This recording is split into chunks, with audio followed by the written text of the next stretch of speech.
Chapter 6.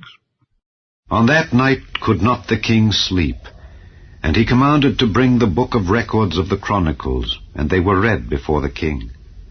And it was found written that Mordecai had told of Bigthana and Teresh, two of the king's chamberlains, the keepers of the door, who sought to lay hand on the king Ahasuerus. And the king said, What honor and dignity hath been done to Mordecai for this? Then said the king's servants that ministered unto him, There is nothing done for him. And the king said, Who is in the court? Now Haman was come into the outward court of the king's house to speak unto the king to hang Mordecai on the gallows that he had prepared for him. And the king's servant said unto him, Behold, Haman standeth in the court. And the king said, Let him come in. So Haman came in, and the king said unto him, What shall be done unto the man whom the king delighteth to honor? Now Haman thought in his heart, To whom would the king delight to do honor more than to myself?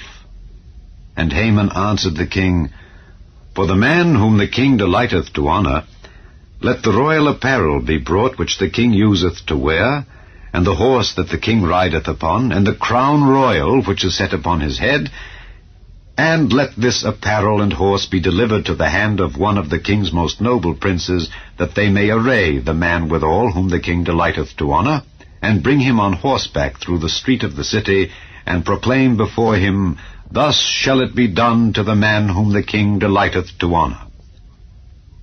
Then the king said to Haman, Make haste, and take the apparel and the horse, as thou hast said, and do even so to Mordecai the Jew that sitteth at the king's gate. Let nothing fail of all that thou hast spoken. Then took Haman the apparel and the horse, and arrayed Mordecai, and brought him on horseback through the street of the city, and proclaimed before him, Thus shall it be done unto the man whom the king delighteth to honor. And Mordecai came again to the king's gate.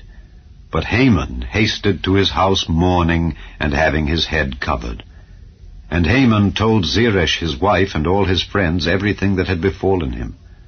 Then said his wise men and Zeresh his wife unto him, If Mordecai be of the seed of the Jews before whom thou hast begun to fall, thou shalt not prevail against him, but shalt surely fall before him. And while they were yet talking with him, came the king's chamberlains, and hasted to bring Haman unto the banquet that Esther had prepared.